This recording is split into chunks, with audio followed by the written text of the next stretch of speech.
모든 종교는 다 각자 고유의 경전을 지니고 있습니다. 경전은 그 해당 종교의 핵심적인 가르침을 담고 있는 내용입니다. 그러므로 어떤 사람이 어떤 특정 종교를 신봉한다고 하면 그것은 바로 그 종교의 경전을 믿고 따르는 것을 뜻합니다.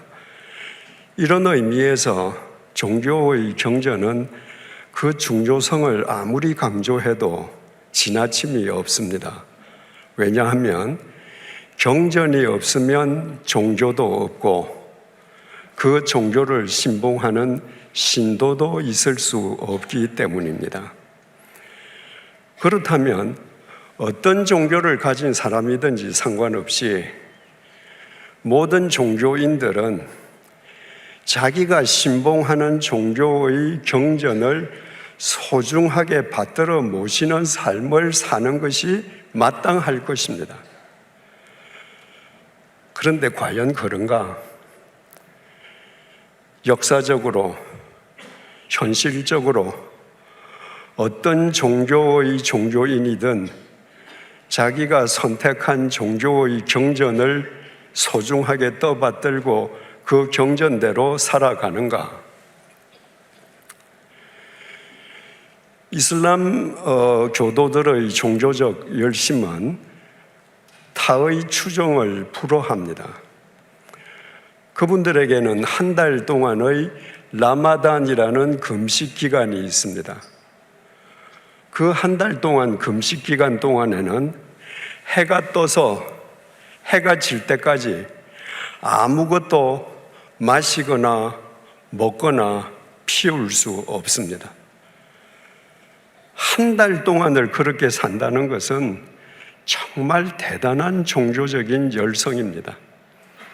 그리고 그들의 특별 절기인 하지가 되면 불과 열흘 동안에 전 세계에서 매해 약 200만 명 이상의 이슬람 교도들이 그들의 성지인 메카로 몰려듭니다. 짧은 기간 동안에 수많은 사람들이 그 좁은 도시에 몰려들기 때문에 이따금씩 사람이 사람에게 밟혀 죽는 압사 사고가 일어나고 있습니다. 이런 특별 절기를 제외하더라도 모든 이슬람 교도들은 매일 정해진 시간에 하루에 5번씩 기도해야 합니다. 반드시 사원을 찾아가서 기도해야 하지만 어쩔 수 없이 사원을 찾아갈 수 없을 때에는 정해진 기도 시간이 되면 자기가 현재 위치하고 있는 장소에서 성지 메카를 향해서 몸을 숙이고 기도해야 합니다. 수천 명의 이슬람 교도들이 거대한 사원에서 맨발로 모두 이마를 바닥에 조아리고 기도하는 모습은 그 사진을 보는 사람들을 압도합니다. 대단합니다. 제가 터키에 갔을 때 그 버스 기사님이 시간만 되면 사원에 가서 기도하시는 거예요. 그래서 하루에 몇 번씩 버스 앞에서 기다려야만 했습니다. 이처럼 타의 추종을 불허하는 종교적 열정을 가지고 있는 이슬람 교도들이 그 열정으로 그들의 경전인 코란의 가르침대로 살고 있는가? 우리는 20년 전에 그 종교적 열성을 가지고 있는 이슬람 교도들의 민낯을 본 적이 있었습니다. 쿠웨이트를 침공했던 이라크의 후세인을 응징하기 위해서 다국적군이 결성되어서 이라크의 수도 바그다드를 함락시켰을 때입니다. 독재자 후세인의 폭정에 시달리던 바그다드의 시민들이 연합군이 들어오는데 전부 만세를 부르고 환영했습니다. 이제 자유라는 것이죠. 그리고는 후세인 대통령 동상 목에 밧줄을 걸고 그 동상을 쓰러뜨렸습니다. 그 직후에 마치 약속이라도 한 듯이 모든 바그다드 시민이 대약탈극을 벌이기 시작했습니다. 그들은 국가기관, 공공건물, 외국 공관, 대저택, 상점은 말할 것도 없고 심지어 박물관, 병원, 약국까지 약탈했습니다. 하루에 5번씩 사원에 찾아가서 기도하는 경건한 모습과는 너무나도 판이하게 달랐습니다. 이라크의 국민은 99%가 이슬람 교도입니다. 그날 바그다드에서 대약탈극을 벌린 그 사람들은 99% 이슬람 교도가 아니고 1% 비이슬람 교도이겠습니까? 아닙니다. 그 약탈극을 벌인 사람들 99%도 전부 다 이슬람 교도들이었습니다. 우리는 코란 내용을 알지 못합니다. 그러나 어릴 때 학교 교과서를 통해서 이슬람이라는 종교의 경전 코란에는 남의 것을 훔치면 손목을 잘라라는 율법이 있다는 건 우리 다 알고 있습니다.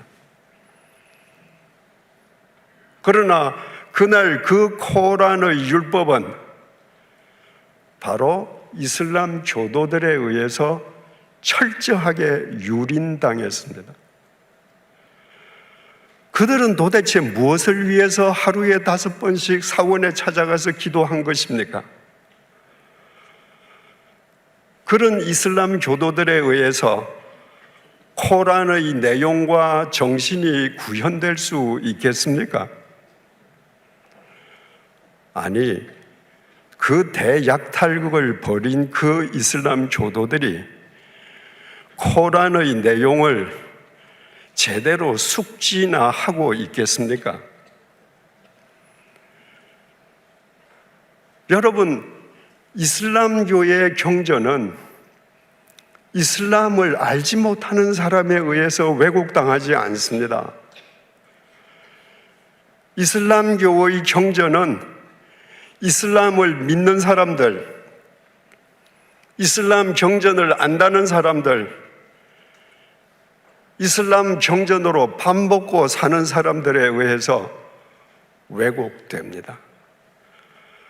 그날 그 약탈극을 벌린 그 사람들, 그리고도 그 다음날 5번 사원에 찾아가서 기도했을 그 사람들, 그 표리부동한 삶은 그들 자신의 책임입니까? 아니면 그들을 그렇게 잘못 가르친 이슬람교 사제들의 잘못입니까? 제가 인도 뭄바이에서 힌두교 제의에 참여했던 적이 있습니다. 파괴의 신으로 알려져 있는 시바 신전에 먼저 들어갔습니다. 신전 앞에 검고 큰 돌이 박혀 있었습니다. 시바 신을 믿는 사람들에게는 남근이 굉장히 신성하게 존중됩니다. 남근 모양의 큰 돌이에요. 그 시바 신을 믿는 힌두교인들이 사원으로 들어가서 그 남근 모양의 돌에 머리를 조아리고 경배한 다음에 가지고 간 물과 우유를 그 돌 위에다가 부었습니다. 그 흘러내리지 않습니까? 그 흘러내리는 물과 우유를 자기 손으로 훑어서 비벼서 머리에서부터 발끝까지 다 발랐습니다. 일종의 정결 예식이었습니다. 그게 끝입니다. 그걸로 예배는 끝난 겁니다. 그들이 훑어 부벼서 머리 끝에서부터 발끝까지 바른 물과 우유는 밑바닥으로 전부 다 흘러내려서, 신전 밑바닥으로 흘러내려서 떼국물이 흐르는 그들의 발바닥 아래에서 먹물로 변했습니다. 신전에는 모든 사람이 신을 벗고 들어가야 합니다. 제 양말에 그 먹물이 다 묻었습니다. 온 신전에 흐른 우유와 그 우유를 밟은 사람들 때문에 우유의 비린내가 가득 찼습니다. 제 양말에 묻었던 비린내는 구두에 배였습니다. 그 비린내는 한동안 가시지 않았습니다. 그 다음에는 유지 신으로 알려져 있는 비슈누 신전으로 갔습니다. 시바 신전과는 비교할 수 없을 정도로 정말 모래처럼 많은 사람들이 몰려 있었습니다. 힌두교 신자들은 윤회를 믿지 않습니까?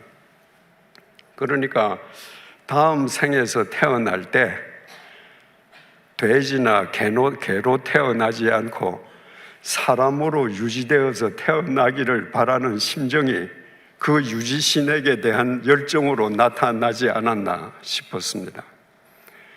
큰 길에서 신전으로 들어가는 수백 미터의 골목 양쪽은 재물을 파는 가게들로 줄을 지어져 있는데 얼마나 사람들이 많은지 앞으로 나아갈 수가 없습니다. 사람들은 꽃, 과일, 떡, 과자 등 전부 재물을 한 아름씩 샀습니다. 높은 계단을 올라가면 신전 마당이 나옵니다. 그 마당에 신전 안으로 들어가려는 사람들이 장사진을 이루고 있습니다. 비슈누 신전도 신발을 벗어야 합니다. 신발을 벗고 들어갔는데요, 운신할 수가 없습니다. 밀려가는 거죠. 제일 앞에 조잡한 신상 앞에 사제들이 일렬로 서 있는데 구름대처럼 밀려오는 사람들로부터 재물을 받느라 우통을 다 벗은 맨몸인데도 불구하고 땀을 비 오듯이 흘렸습니다. 그리고 재물을 받고 나면 사제들이 종지에서 붉은 물감에 손가락을 찍어서 이마에 찍어줬습니다. 그날의 예배 의식이 끝났다는 일종의 면죄부였습니다. 여러분, 힌두교에는 인류 최고의 서사시라고 일컬어지고 있는 그들의 경전이 있습니다. 베다경입니다. 그런데 제가 찾아갔던 그 신전 어디에서도 경전을 낭독하거나 강독하는 시간은 1시간도 없었습니다. 힌두교 신자들은 경전이 필요 없었습니다. 붉은 점, 면죄부 하나 받으면 되는 겁니다. 경전 내용을 알 필요도 까닭도 없습니다. 그 훌륭한 베다경은 그 내용을 알려고도 하지 않고 면죄부만을 요구하는 힌두교인들에게 경전의 내용을 가르쳐 주려고도 하지 않고 그들이 바치는 재물만 중요하게 여기는 힌두교 사제들에 의해서 철저하게 유린당하고 있습니다.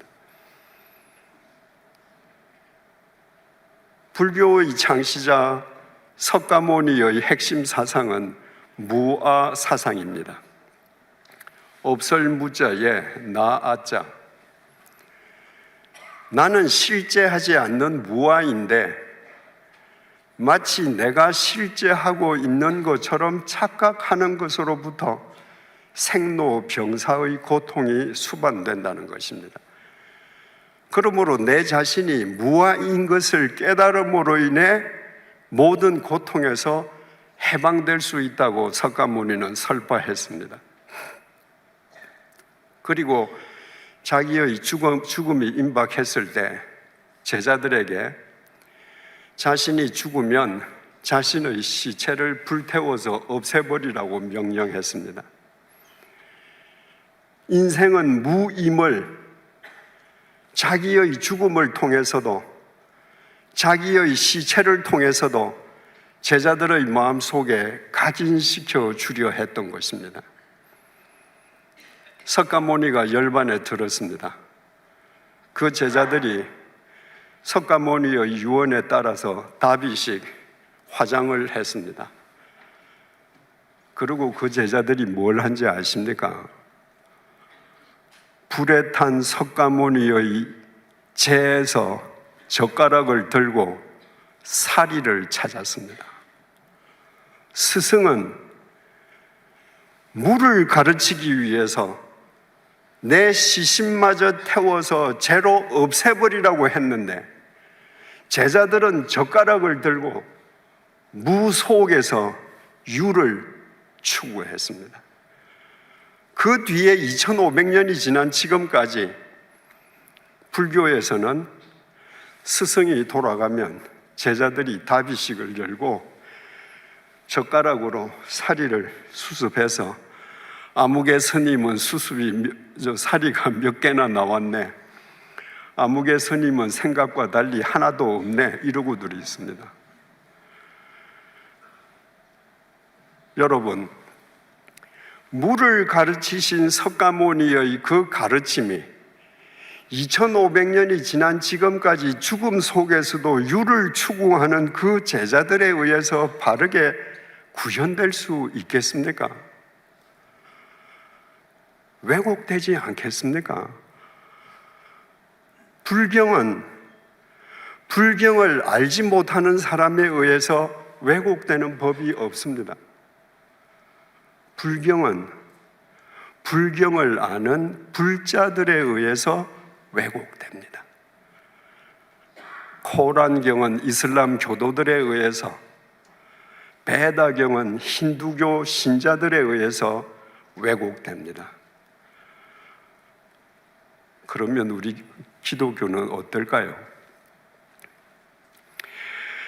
하나님께서 사람을 만드시고 첫 번째 남자와 여자에게 이렇게 말씀하셨습니다. 창세기 2장 16절에서 17절입니다.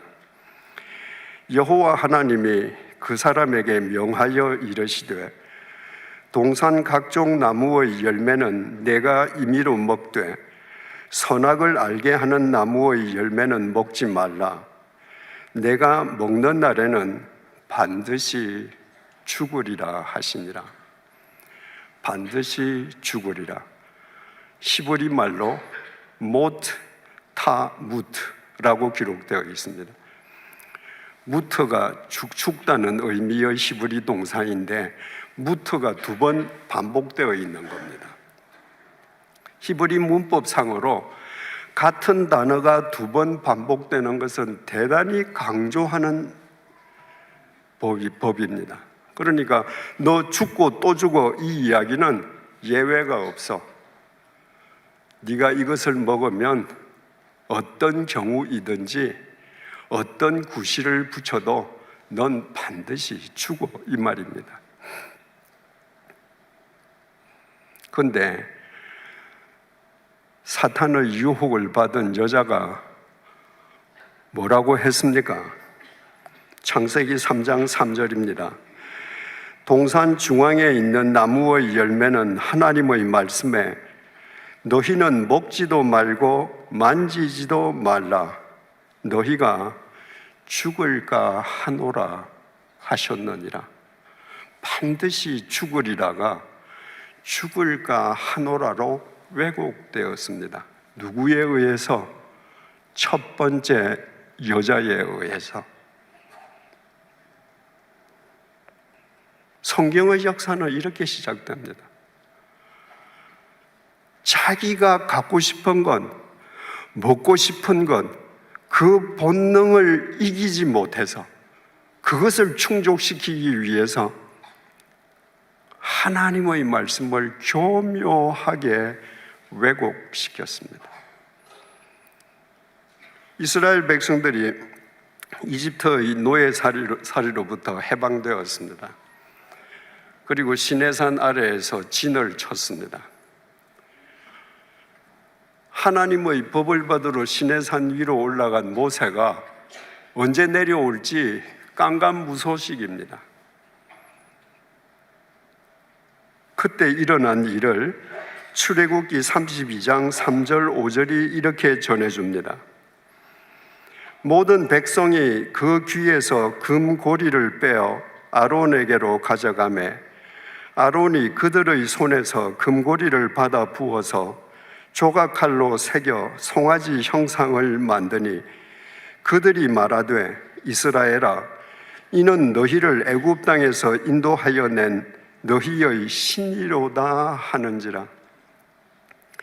하나님의 대리인으로 여겼던 모세가 안 보입니다. 그들에게는 눈에 보이는 하나님이 필요합니다. 그래서 이스라엘 백성들은 그들의 금붙이를 뽑아서 애굽에서 보았던 금 송아지 형상의 우상을 만들었습니다. 아론으로 하여금 만들게 했습니다. 그리고 그 금 송아지를 보고 이는 너희를 애굽 땅에서 인도하여 낸 너희의 신이로다, 엘로힘이다 이랬습니다.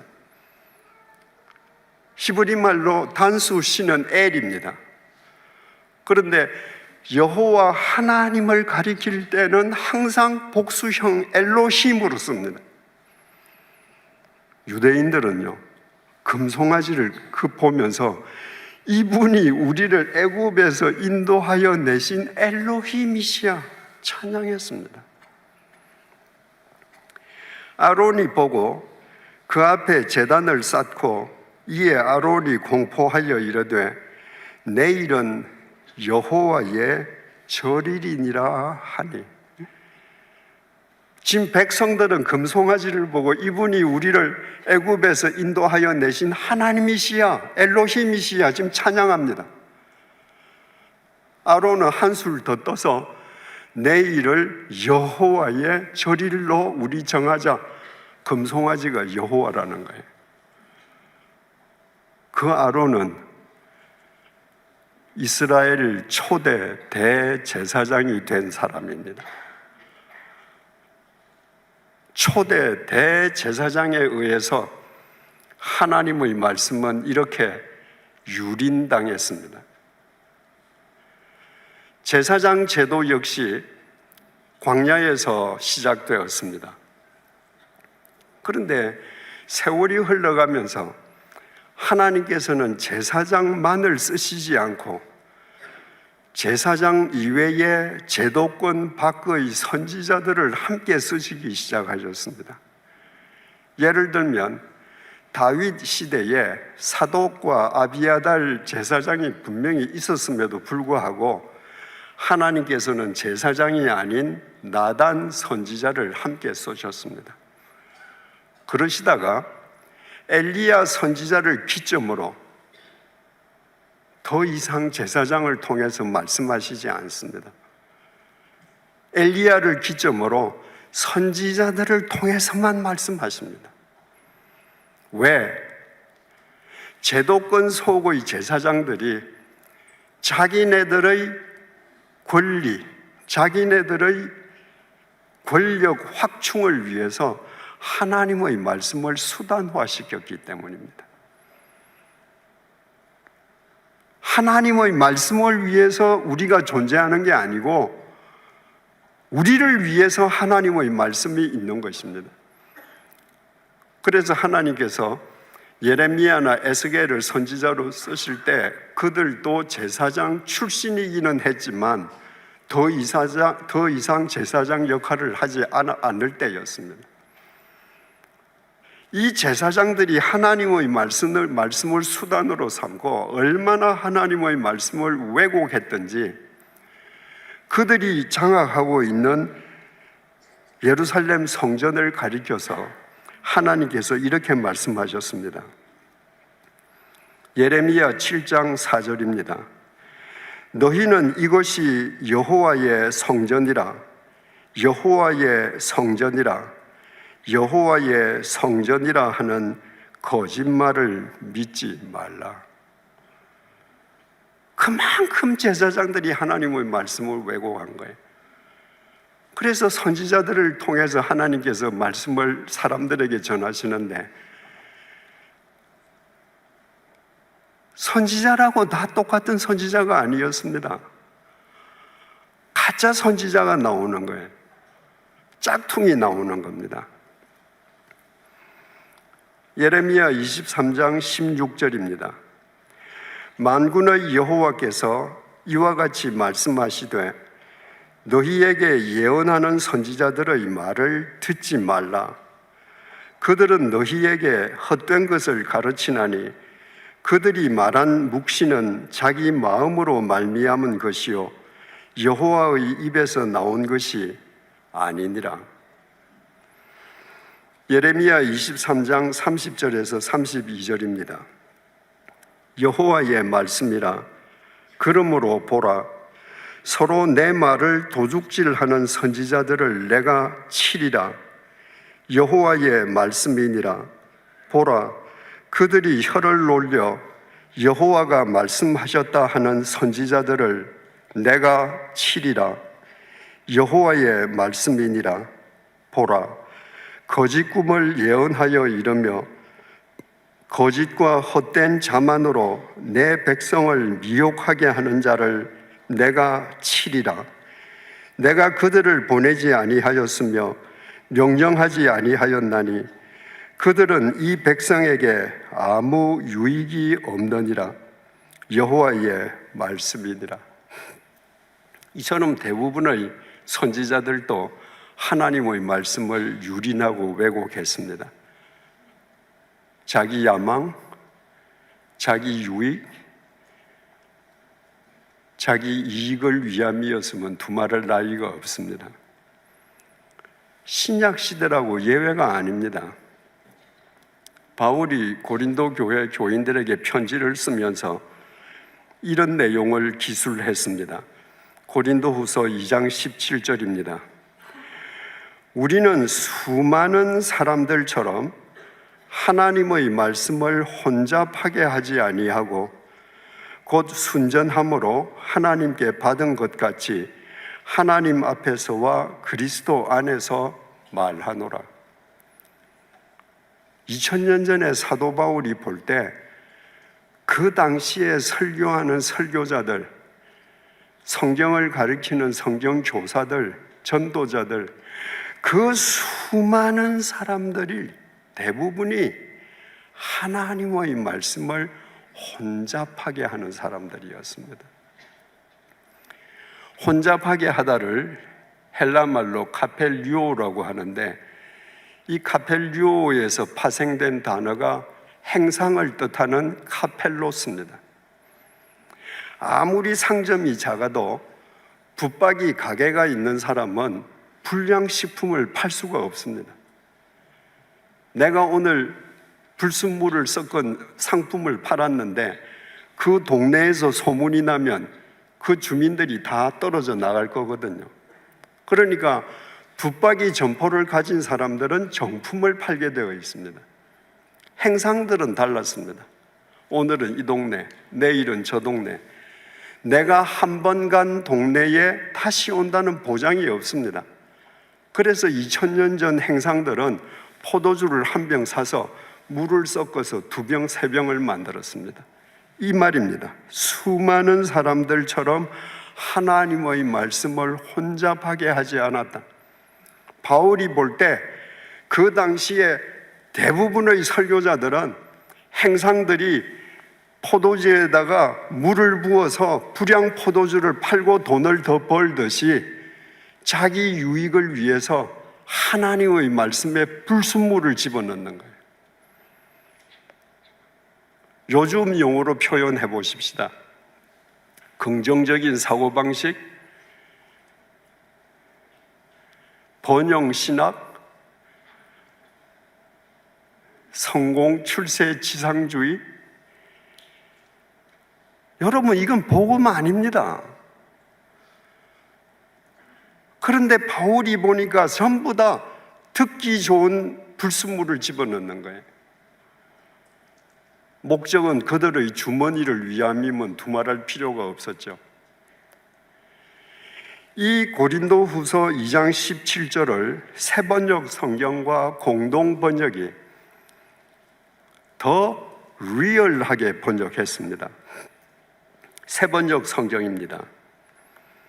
우리는 저 많은 사람들처럼 하나님의 말씀을 팔아서 먹고 살아가는 장사꾼이 아닙니다.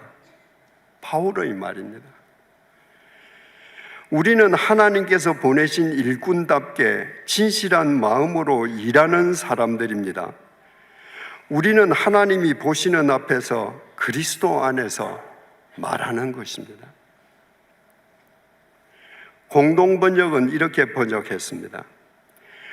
우리는 다른 많은 사람들처럼 하나님의 말씀을 파는 잡상인들이 아니라 하나님의 파견을 받고 하나님 앞에서 일하는 사람으로서 순수한 마음을 가지고 그리스도의 이름으로 말씀을 전하고 있습니다.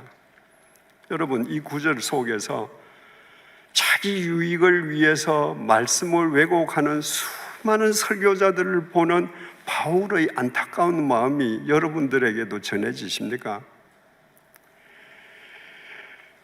고린도후서 4장 1절 2절에서는요, 바울이 자기가 하나님께로부터 부여받은 의의 직분을 설명하는 가운데 이렇게 증언합니다.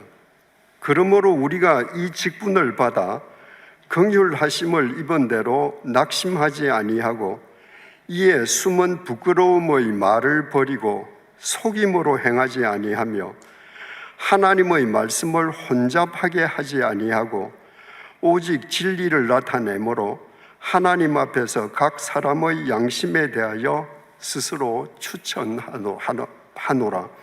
그러니까 하나님의 말씀을 혼잡하게 하지 아니하고, 아까 고린도전후서 2장 17절과 똑같은 표현이 나왔습니다. 우리말로는 똑같이 기록이 되어 있는데 헬라말은 전혀 다릅니다. 고린도후서 2장 17절은 아까 카펠류오, 불순물 넣는 거라고 그랬는데, 이 고린도후서 4장 2절에는요 헬라 동사가 돌로오라고 기록되어 있습니다. 이 돌로오라고 하는 뜻은 미끼를 삼는다는 겁니다. 바울이 보기에 설교 잘해요, 저 사람. 성경 공부 인도 잘합니다. 교인들도 굉장히 사랑하는 것 같아요. 그런데 나중에 결과를 보니까 자기의 야망을 이루기 위해 하나님의 말씀을 미끼로 쓴 사람이에요. 그런 사람들이 태반이었다는 거예요. 다 하나님의 말씀을 왜곡하는 사람들입니다. 바울이 3차 전도 여행을 끝내고 예루살렘으로 올라가는 길에 밀레도에서 에베소의 장로들을 불러서 마지막 유언을 남깁니다. 그 에베소 장로들은 바울이 에베소를 찾아가서 복음을 전해서 그리스도인으로 세웠고 자기가 그들의 머리에 손을 얹고 안수를 줘서 장로로 세운 사람들입니다. 그 장로들에게 유언을 하는 가운데에 이런 내용이 있습니다. 사도행전 20장 29절에서 30절입니다. 내가 떠난 후에 사나운 이리가 여러분에게 들어와서 그 양떼를 아끼지 아니하며, 내가 이제 가고 나면 거짓 교사들이 와서 교인들을 해칠 거야. 그러니까 여러분들 경계하십시오. 그렇게 끝나지 않고 이렇게 계속합니다. 또한 여러분 중에서도 제자들을 끌어 자기를 따르게 하려고 어그러진 말을 하는 사람들이 일어날 줄을 내가 아노라. 지금 다 장로들, 바울이 세운 사람들 아닙니까? 그러니까 내가 떠나간 뒤에도 여러분들이 예수님의 심정으로 교인들을 사랑하고 교인들을 다 잘 양육할 줄 내가 믿습니다. 덕담을 하고 가야 될 것 같은데 바울이 무서운 경고를 날립니다. 여러분들 중에서도 예수를 따르게 하는 것이 아니라 자기를 따르게 하려고 어그러진 말을 하는 사람, 디아스트레포, 하나님의 말씀을 왜곡하는 사람이 나올 줄 내가 아노라. 이 안다는 동사는 에이도입니다.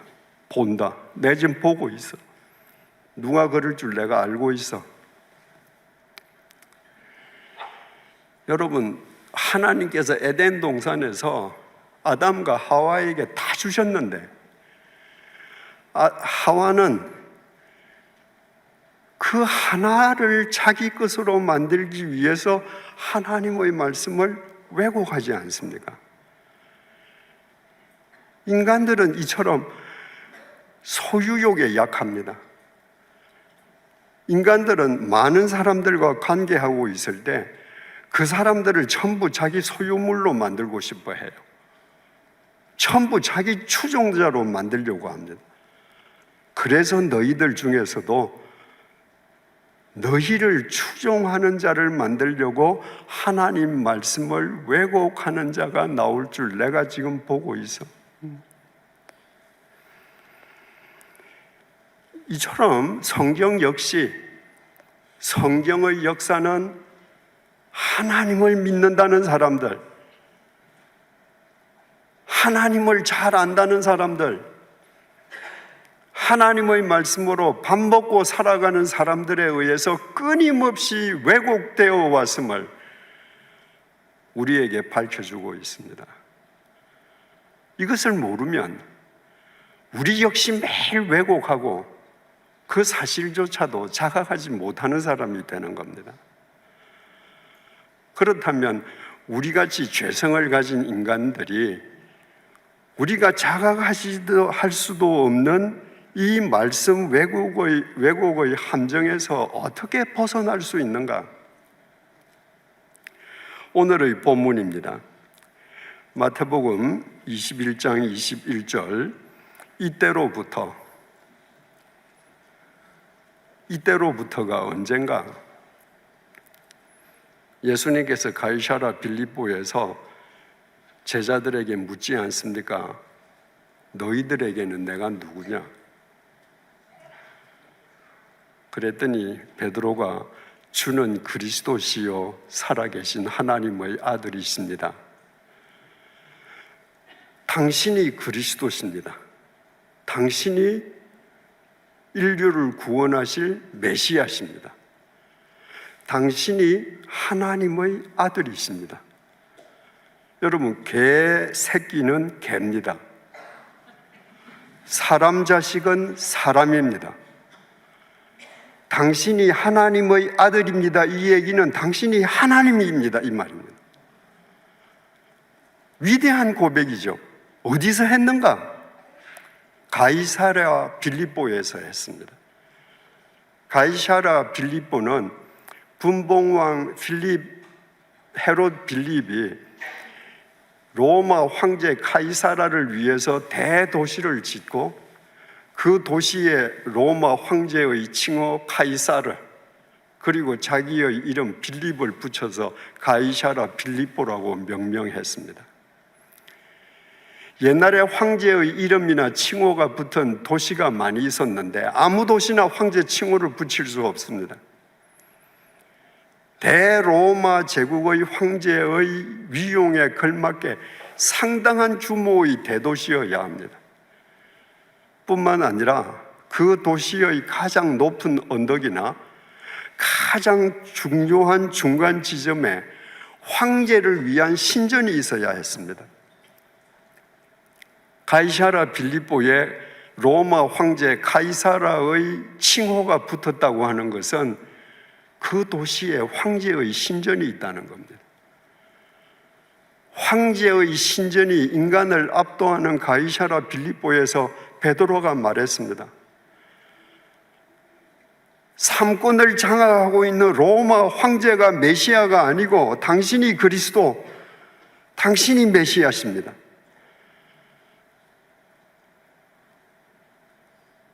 저 황제의 신전에서 인간의 경배를 받는 로마 황제가 하나님이 아니고 당신이 하나님이십니다. 인간이 할 수 있는 고백 중에 가장 위대한 고백이었습니다. 그래서 주님께서 그 반석과도 같은 베드로의 고백 위에 내 교회를, 주님의 교회를 세우리라 천명하시지 않습니까? 이처럼 주님께서 누구신지 제자들이 알았기 때문에 이때로부터입니다. 21절, 이때로부터 예수 그리스도께서 자기가 예루살렘에 올라가 장로들과 대제사장들과 서기관들에게 많은 고난을 받고 죽임을 당하고 제3일에 살아나야 할 것을 제자들에게 비로소 나타내시니, 이제 인류를 구원하기 위한 그리스도임이 밝혀졌기에 주님께서 당신의 구원 사역을 제자들에게 밝히십니다. 내가 예루살렘에 올라가면 이렇게 고난을 받고 이렇게 죽임을 당할 거야. 그러나 내가 3일째 되는 날 다시 살아날 거야. 그런데 주님께서 고난을 받으시고 죽임을 당하신다고 하니까 그 뒷말, 제3일째 되는 날 살아나신다는 말은 들리지도 않았습니다. 베드로가 어떻게 했는가? 22절, 베드로가 예수를 붙들고 항변하여. 여러분, 대통령이 어디를 가시는데 옆에 장관이 같이 수행한다고 해서 대통령을 함부로 못 잡습니다. 아래 사람은 윗 사람을 함부로 못 잡습니다. 근데 베드로가 예수를 붙잡았습니다. 프로슬람바노, 뭘 붙잡았겠어요? 예수님의 옷을 낚아챘습니다. 항변하여, 에피티마오, 우리는 항변했다, 한자말로 대항해서 변론했다, 아주 고상하게 썼는데 야단쳤다는 말입니다. 예수님의 말씀이 끝나기가 무섭게 베드로가 예수님의 옷자락을 낚아채면서 예수님을 꾸짖었습니다. 이르되 주여 그리 마옵소서, 이 일이 결코 주께 미치지 아니하리이다. 우리나라 말은 존댓말로 고상하게 번역이 되어 있습니다. 헬라 말에는 존댓말이 없습니다. 이 말을 반말로 한번 생각해 보세요. 베드로가 예수님의 옷을 낚아채고 지금 꾸짖습니다. 뭐라고? 그런 소리 하지 마. 그런 일은 너한테 절대 안 일어나. 이게 베드로가 한 말입니다. 여러분, 베드로는 지금 당신이 하나님이라고 고백했습니다. 당신이 메시아라고 고백했습니다. 그러면 주님께서 무슨 말씀을 하시든지 순종해야 합니다. 그런데 베드로가 그 자리에서 예수님의 말씀을 유린했습니다. 너 그런 소리 하지 마. 누가 하나님이에요? 자기가 하나님이에요. 자기 마음에 안 들면 하나님이 무슨 말씀을 하셔도 안 받아들이는 거예요. 우리하고 똑같습니다. 23절, 예수께서 돌이키시며 베드로에게 이르시되. 예수께서 돌이키시며, 이 무슨 말이겠습니까? 베드로가 예수님의 옷을 낚아채면서 너 무슨 그런 소리 해? 너한테 그런 일은 일어나지 않을 테니까 그런 소리 하지 마 라고 추태를 부릴 때 예수님께서 베드로를 외면하셨다는 말씀입니다. 베드로의 추태가 끝난 뒤에 예수님께서 베드로에게 고개를 돌이키시고 베드로의 눈을 쳐다보시면서 말씀하십니다. 사탄아, 내 뒤로 물러가라. 너는 나를 넘어지게 하는 자로다. 내가 하나님의 일을 생각하지 아니하고 도리어 사람의 일을 생각하는도다 하시고. 여러분, 사탄은 머리에 뿔난 도깨비 아닙니다. 하나님의 말씀을 왜곡하고 유린하면 그 사람이 사탄입니다. 너는 하나님의 일을 생각하지 않고 사람의 일을 생각하는도다. 하나님의 일은 뭡니까? 당신의 독생자를 십자가의 제물을 삼아서 죽을 수밖에 없는 인간을 영원히 구원하시겠다는 것이 하나님의 일입니다. 그런데 베드로가 생각하는 사람의 일은 뭔가? 예수 당신한테 그런 일이 일어나면 안 돼. 그런 소리 하지 마. 왜 그러는가? 이때까지만 해도 베드로 역시도 예수를 정치적인 메시아로 알았습니다. 로마 제국으로부터 자기들에게 자유를 가져다 주고 경제적인 번영을 안겨다 줄 정치적인 메시아로 알았습니다. 제자들이 다 그랬습니다. 아니, 제자들 부모도 그랬습니다. 그래서 요한과 야고보 형제 어머니가 예수님에게 조용히 나와서 청탁하지 않습니까? 선생님, 예루살렘 올라가시면 내 아들 하나는 오른쪽에 하나는 왼쪽에, 이게 우리나라 역사적인 용어로 표현하면 뭡니까? 하나이는 좌의정, 하나는 우의정 시켜주세요, 이 얘기지 않습니까? 그 어머니가 청탁했다는 얘기를 듣고 제자들이 화가 나서 예루살렘으로 올라가면서 예루살렘으로 예수님께서는 십자가에 못 박히시기 위해 올라가는데 제자들은 이제 예수님께서 집권하신다고 생각하고 누가 더 크냐? 누가 더 큰 자리 할 거냐? 싸우지 않았습니까? 지금 베드로가 그거예요. 당신은 우리에게 정치적인 해방을 가져다 줘야 되는데 이 불쌍하고 굶주린 이 민중들에게 경제적인 번영을 안겨줘야 되는데 네가 죽는다니 이게 무슨 소리냐? 그건 사람의 일. 그래서 예수님께서 사탄아 불렀습니다.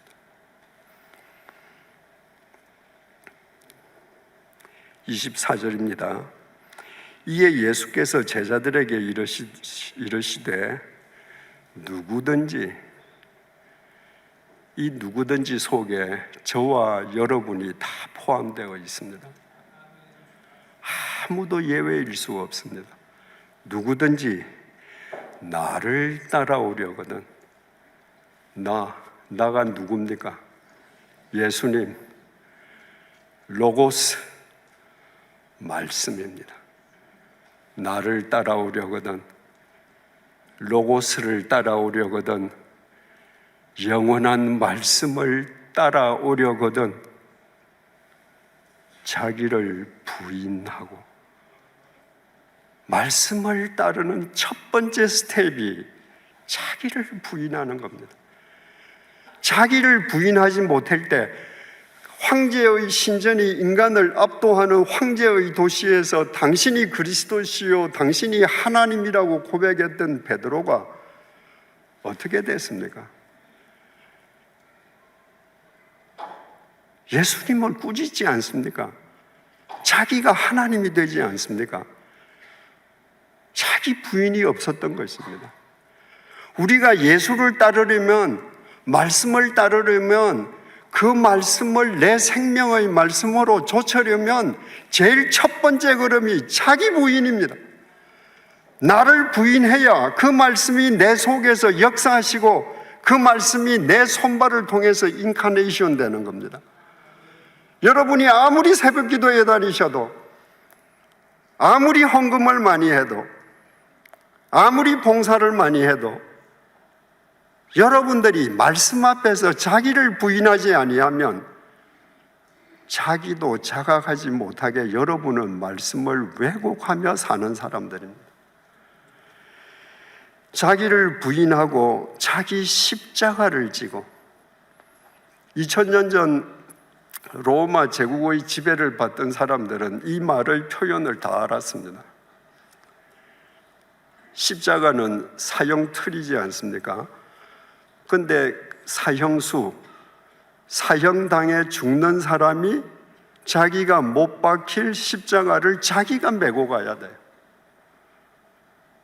그러니까 저 사람이 십자가를 메고 가는구나 하는 걸 누가 보면 저 사람 죽는구나. 그 자기 십자가는 곧 자기 죽음입니다. 내가 하나님 아버지 말씀 앞에서 나를 부인한다는 것은 추상적인 추론을 말하는 게 아닙니다. 하나님 말씀 앞에서 내가 죽는 겁니다. 내가 죽을 때 하나님 말씀이 나를 역사하십니다. 나를 따라오려거든 자기를 부인하고 자기 십자가를 지고 나를 따를 것이니라. 뒤집으면 무슨 말입니까? 너희들이 아무리 종교적인 열심히 타의 추종을 불허한다 할지라도 말씀 앞에서 자기를 부인하지 못하고 자기 십자가를 지지 못한다면 너희는 나를 믿는 것 아니다.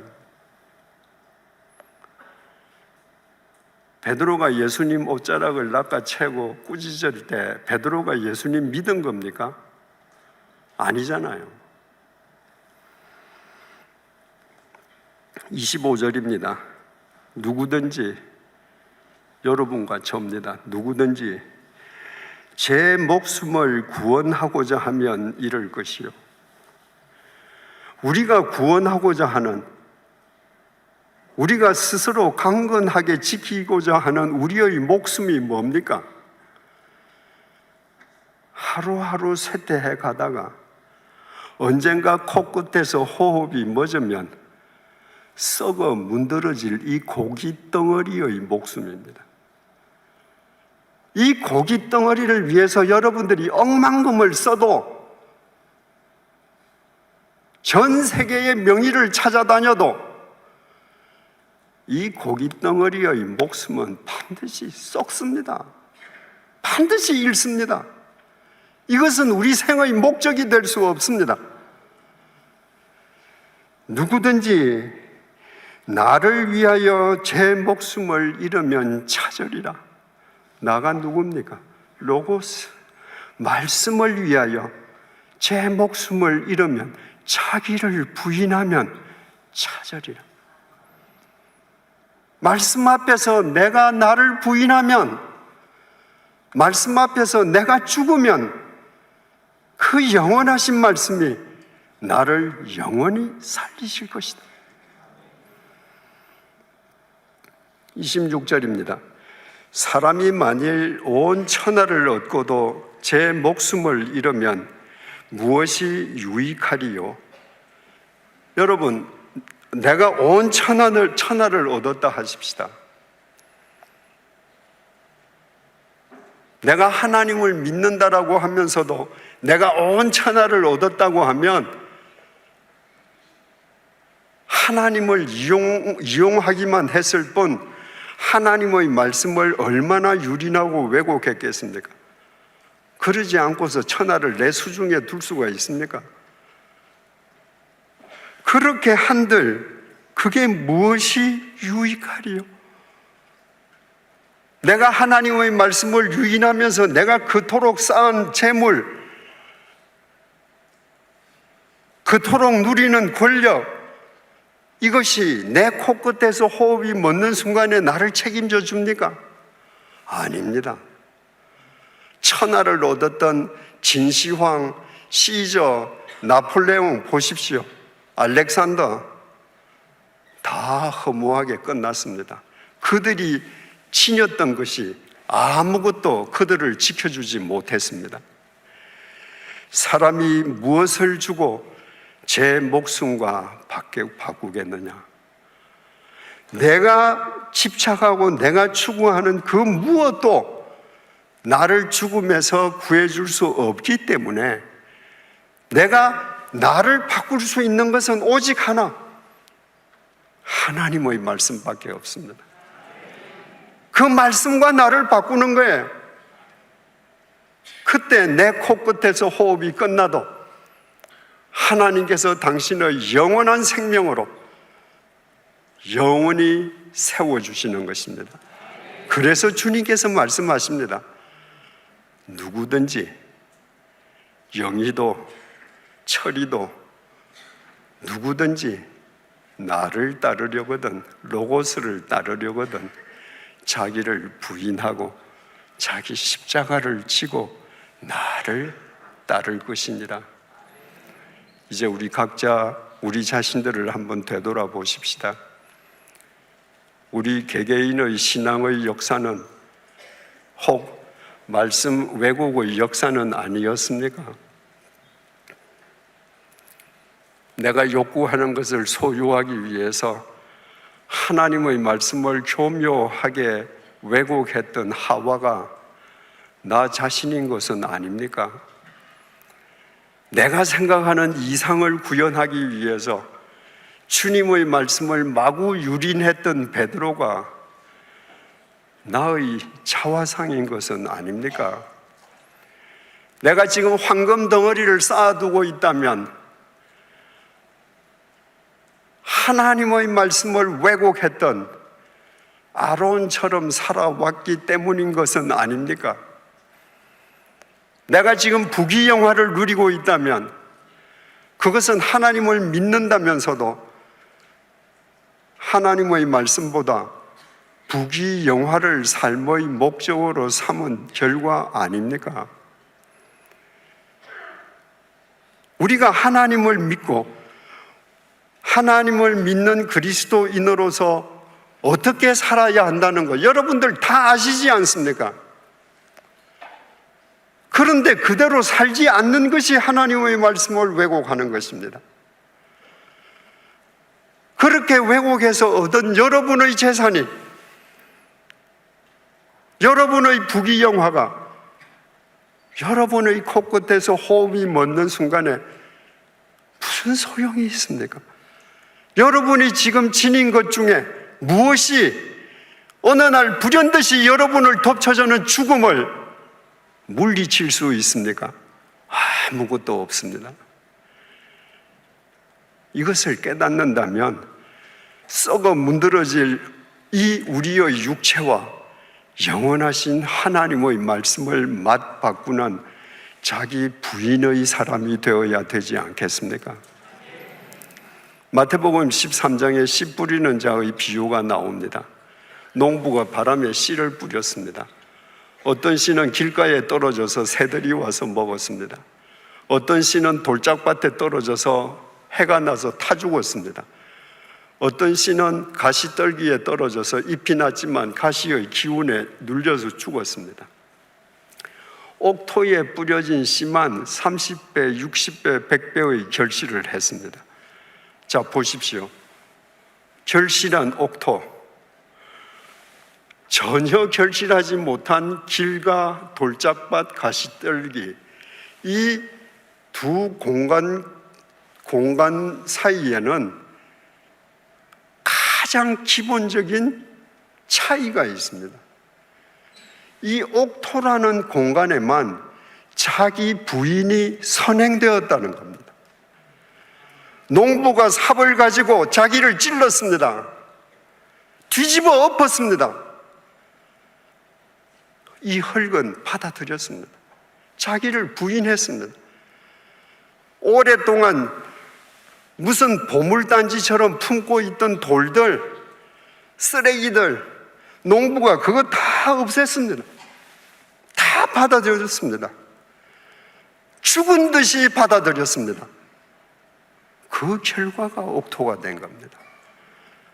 여러분, 길가에는 씨를 뿌리면 새가 와서 물고 가버릴 뿐이지만 옥토에 씨를 뿌리면 옥토가 하는 일은 씨를 삼키는 일뿐입니다. 옥토가 씨를 삼키고 나면 그 다음부터는 씨가 다 알아서 합니다. 씨가 다 알아서 그 옥토의 습기, 영양분 다 빨아먹습니다. 그리고 결실합니다. 여러분,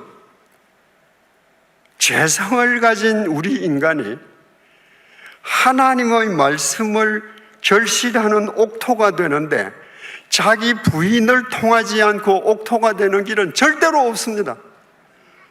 그런데 자기 부인을 통해서 내가 옥토가 되면 내가 하는 일은 말씀을 먹는 일밖에 없습니다.